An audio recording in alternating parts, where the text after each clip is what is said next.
afternoon, ladies, gentlemen, and all my NB friends. You are tuned to Sacred Voices on KGNU. This is Metro Arts. My name is Astin. I am the co-executive director for Sacred Voices.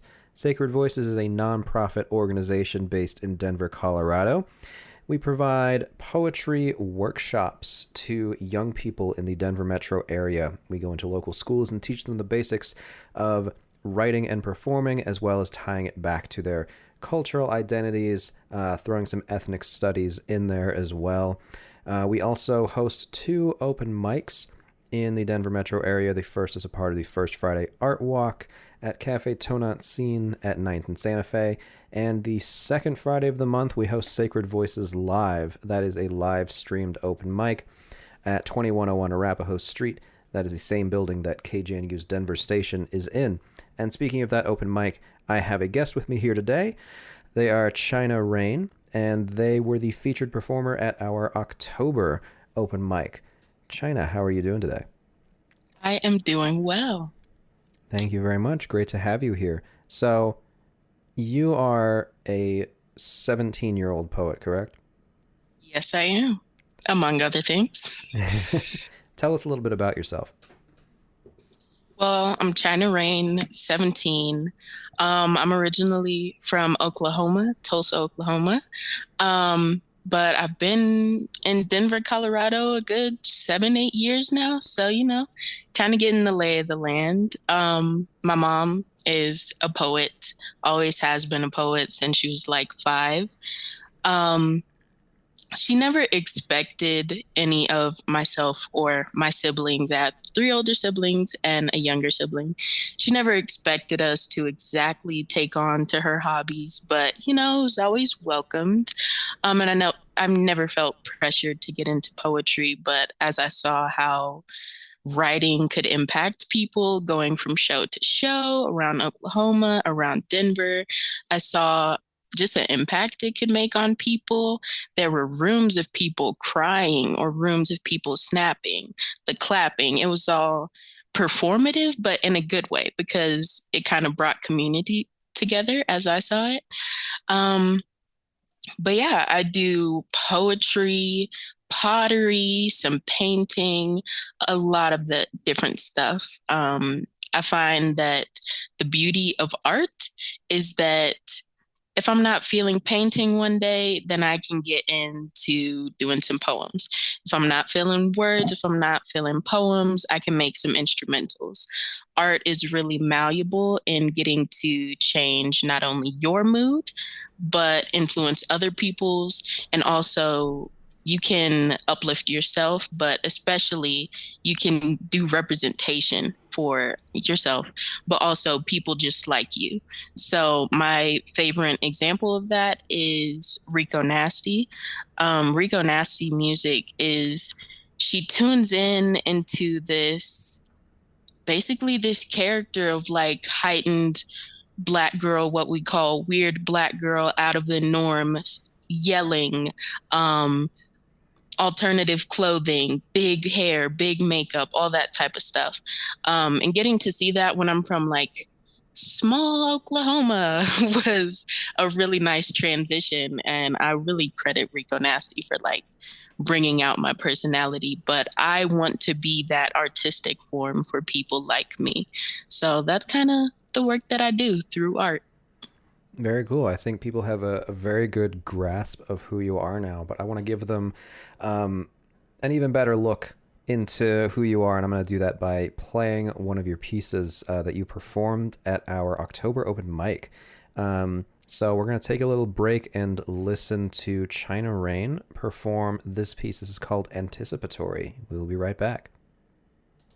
This is called Anticipatory. Happy in my skin, I laugh. A rolling chuckle into a snowballing belly laugh. It shakes through my bones. Music to my own ears, I laugh. The eyes I got from my daddy squinting, letting stray tears down my cheeks. All the while we smile. A smile needing no speech to support it. Smile like Nat, the opposite of white America's frowns, as they saw us come back with fire. This is deep. This wordless expression is rooted in us all. You smile as you wore our skin for fun. A smile does not mean happy all the time. My smile does not mean happy all the time. All 12 of these muscles pulled back to flash a warning signal. This is anticipatory. I smile. I laugh knowing that your institutionalized racism will one day fall the same as that malicious smirk you so proudly wore. Past tense. All right, and if you are just joining us, that was China Rain performing at Sacred Voices Live, our second open mic, and that was the October performance. So, China, tell us a little bit about that piece that we just heard. I actually wrote this piece when doing kind of a facilitator program with the organization Project Voice. Very lovely facilitator I worked with, Tia Trent. Through the program called Your Voice, we basically talked about social justice and how as youth, sometimes our voices are excluded from that. A very big cover blanket statement that is applied to youth is, oh, your frontal cortex is not fully developed, or, I mean, you're just young, what could you know? We get a lot of different variations of, oh, you're younger, so you're going to be pushed to the side. So in this workshop, we got to learn how to get around that, and not just get around, but break through those kinds of statements, ideas, all that sort of stuff. So in the workshop, we could choose different mediums of how we wanted to express ourselves. And of course, me being a writer, I was like, poetry, absolutely. So I wanted to talk about my experience of 2020 and being in Zoom schooling. So I had a period of time where it was 2020, pandemic, 2020, and my whole 10th grade year was online. And I had a particular teacher who would do news slides in the morning, which is okay, normal. But it started to snowball into her picking like a story of Black trauma in some way. And she would put that in the news slides. And then in front of everybody, she would be like, so what do you think about that, China? And why that is so weird is because I was the only Black person in that class space, even being online. So it'd be stories like shooting in Atlanta with this many kids who got injured. And I would be the one on the interrogation floor. What do you think about that, China? How does that make you feel? It was very intentional, and it felt like an attack. And so that's really what I wanted to highlight with this poem. I talk about smiles. That's a big part of it. All 12 of these muscles pulled back to flash a warning signal. I feel like in a lot of ways, being Black in a white America, even when being a youth, doesn't really matter if you're an adult or a youth. People can take your facial expressions, your demeanor, your manners, and 360 twist it. So when I smile, some white women on the street, they're still clutching their bags in 2020. Like, it's some sort of disconnect. It's kind of deeply rooted. You see these different, clutching the bag, or people going out of their way to cross the street so that they don't have to walk past you. In a lot of these ways, we're seen as threatening. But when we present, when a smile is actually meaningful and we're happy and then in somewhere we're being torn down. So with this poem, I wrote it as a warning signal. Like, you don't get to, you as in white Americans who always feel entitled to Black people and Black spaces. You do not get to interpret my mood 100% of the time. Don't get to interpret it or change it in any way. Like, I can just be me. I can be Black. Um, all the different stairs and clutching the bag and crossing the street. These are all deeply rooted expressions of, not internalized racism, but like racism in general. So I really wanted to write this poem and be kind of this youth voice. It's like, hey, I notice you.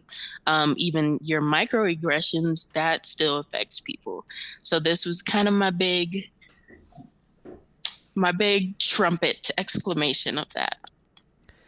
Yeah, 2020 really shone a light on a lot of things, whether it be those rather big acts of violence that incited conversations, but then the conversations around them themselves and how those microaggressions would come out. Um, and you're talking about how it doesn't matter whether you're an adult or a youth, and I think that people forget that a lot of the time. They don't view the youth in a way that they can really relate to these conversations because it seems like it's bigger than them or whatever, but you don't really have a choice. Yeah, Right. you're thrust upon that based on who you are. So yeah, thank you for that. Let me ask you about your time in Oklahoma, actually, because you mentioned that a little bit earlier. When did you move to Colorado? I moved to Colorado was that 2014, I believe? Been here a couple years, but yeah, originally from Tulsa, Oklahoma. Gotcha. Tell me a little bit about the difference in the artistic scene there, what you were doing there, and what you're doing here, and just your perceptions of everything. Okay, yeah, a lot of differences. Let's start up with that. So being in Oklahoma, I was there for my childhood, like early childhood. The art scene out there is pretty darn quiet. You have the music people, but they've probably moved to Oklahoma from other places. Like they get tired of Chicago and they come down to Oklahoma to kind of retire and that sort of stuff. Or the more youthful artists would be the poets. So we had music and we had poets, and sometimes there was a little bit of crossover and we had like jazz singers, things like that. Um, but I would always see these different variations of art just by going to my mom's shows, doing kind of the same thing as Sacred Voices and even like creative strategies for change, doing open mics, but it would be kind of all genres. So, hey, if you want to do poems, you can spit poems. Or if you brought your saxophone, you can sit down and everybody's going to vibe. Like there were a lot of different options for art, but it was so small that, you kind of saw the same people and, you had regulars and, oh, that person over there, they bring the tuba, they're going to do the music for the night. Everybody's waiting for my mom to do her poems and make half of the room cry. It was always kind of, a tight knit community of artists. There wasn't too much range, but a lot of the artists out there have heart. So I I would be correct to say a lot of people move away, or a lot of artists move away from Oklahoma to kind of branch out, especially if you get into like film. Like everybody praises New York out there. I mean, everybody everywhere almost. But New York is like this big ideal out there, especially among youth. But those are kind of my examples of art before like my main inspirations were like hitting home. It was really just what was happening in my house, my little Oklahoma townhouse with my mom and my three older siblings. My mom always encouraged us to write. Didn't have to be a poem, but if you wanted it to be, that's okay. But yeah, she always encouraged us to like journal something. It could be about what happened at school or what you may have saw in a dream. But she always encouraged us to, work on words. And in words, you start to learn how to use your voice. And she would teach us about, okay, here's a poem. I want to see how you would deliver this poem. And then my other sibling, okay, how do you deliver this poem? And then she would kind of go through all of us and kind of teach us. And you said that you kind of step back on that word. I want you to project that word. I want you to mean it. So we got into like growing our voices through poetry. And I think that's why poetry stuck so much. It was really my household that kind of reined in on how art can be so transformative. And even family members, we hear about artists and their families who are like, oh, you should get a quote unquote real job or be a doctor or a dentist, all those sort of things. But to have Oklahoma family where, the environment is mountains, fishing, or downtown, there wasn't a lot of variety. So it was really helpful to not only get to work on a craft like poetry, but get to build my voice as strong as it is. I feel like one of the best gifts I've gotten from my mom was just the voice that I have and knowing how to use it. I could be in a room with complete strangers, and if I see somebody feels out of place, I'm gonna walk over and introduce myself. We're gonna find a common link between us, and I'm gonna have you feel more comfortable in this space. Or if I see somebody who is kind of overbearing, or especially when it gets to like politics or authority figures like misplacing power, I see a lot of youth around me who they don't know how to stand up to that.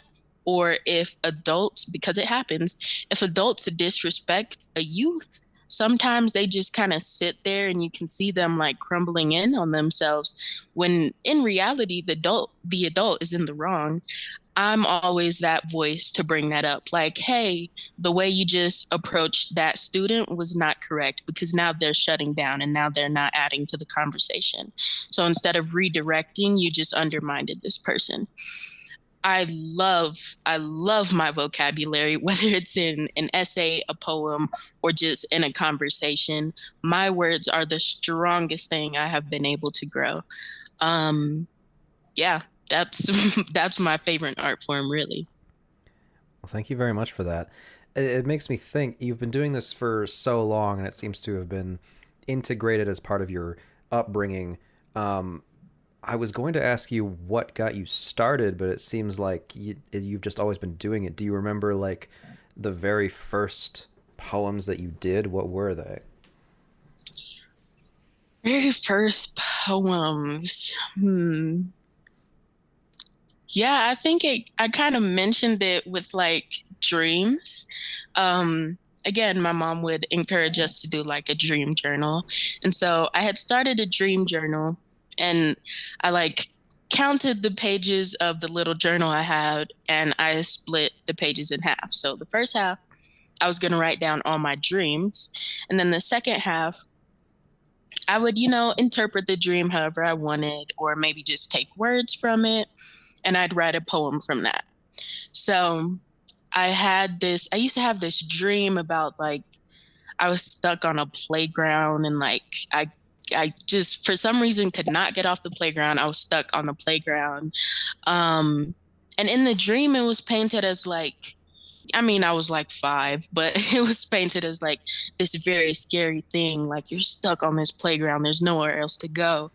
Um, and I remember like I would be upset about it and I would talk to my mom and we would go to the second half of the journal and we'd be like, okay, how can we rewrite this dream?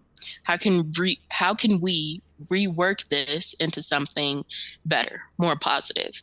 So that dream about the playground, I had turned it into, I think I called it like monkey bars. I know, very clever title. Um, and I kind of turned the dream into something more positive instead of like just sitting down and wallowing and wondering, how am I going to get off here? Like, where's my home? All that sort of stuff. I was like, oh, I'm using the monkey bars. And I started to use the monkey bars and I lost my grip, but I got back up and I used the monkey bars again. I mastered the monkey bars. I went on to the swings, like just walking myself through this playground and this, 5-year-old nightmare of being stuck in one place, I had turned into like man, this thing is a carnival. Like there's positives to this. Um, and little things like that that my family did can always be like drawn back to what I do now and making things more, optimistic and more positive. And even just with that little exercise, I feel like that helped me grow as an artist and who I am. Yeah, that sounds like it helped you and definitely jump started your career from a very early age. Yeah. One of the things that I heard you mention is describing the Oklahoma art scene. It's since it was so multimedia, everybody was all coming together with all different forms of art. You experienced a lot of music and poetry melding together, and Hmm. you're doing that yourself now, right? Absolutely. Tell us about your music. So with my music, it's one of the more recent adventures. I wanted to branch out, try new things. Still always will love poetry, but music, I don't know when the switch flipped. Maybe it was like middle school, but music has become such an important part in my life. I think I can name multiple music artists that it felt like almost a routine or like some kind of building blocks in my identity, my personality. Um, Sometimes I get asked like by fellow youth because sometimes I do different programs. So like 13 to 18, but by fellow youth, I get asked by people like, you just look so confident and then you speak and I'm like, oh my God, they're so confident. Like, how do you get to that point? And I really think back and I'm like, it's my music taste. Like I had the Adele for when I'm like, like city bus vibes, just low kind of slow adventure, just dramatic scene. Or I have the Frank Ocean, which is like chill R&B, like epitome of just being relaxed. Then like middle school, I get into Brockhampton and Rico Nasty. And these are like it's mostly black boy band and like this black alternative girl who's wearing mullets and winged eyeliner, um and just being their authentic selves. Like I gained a lot of myself from like the music I listened to. um I think everything I listened to inspired my music taste, from like lyrics to just my favorite albums.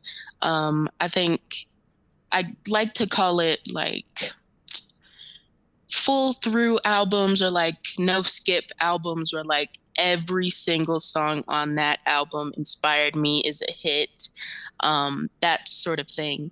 So there's a couple of those that I really liked. Let's see. Cherry Bomb by Tyler the Creator, Channel Orange, Frank Ocean, anything by Adele. I was an Adele girl for sure. But all those different artists kind of influenced my personality, but also my music. So I feel like I make alternative music. That's kind of the genre I'm chilling out in for right now. I like this kind of dreamscape sound here and there, but a little bit of pop. But mostly the part that I love the most would be writing lyrics. I've always loved singing, never really, perfected, I guess. Um, but, I did a couple choirs here and there, whether it was like church or being at school. Um, but I really loved the influence of the different artists I listen to, so that kind of blends into my music. I'm releasing music here and there. I have a little six-piece instrumental sort of short album out on all streaming platforms. Then I have one song with lyrics right now. It's The Perfectionist. I'm trying to get more out. But right now, that one song with lyrics is called Fleeting. Fleeting was really inspired by kind of the effects of 2020 and the pandemic. I feel like that's our excuse for everything now, but it's true. Um, it's going to be a piece in an album I'm working on, which I'm thinking of calling Four Corners.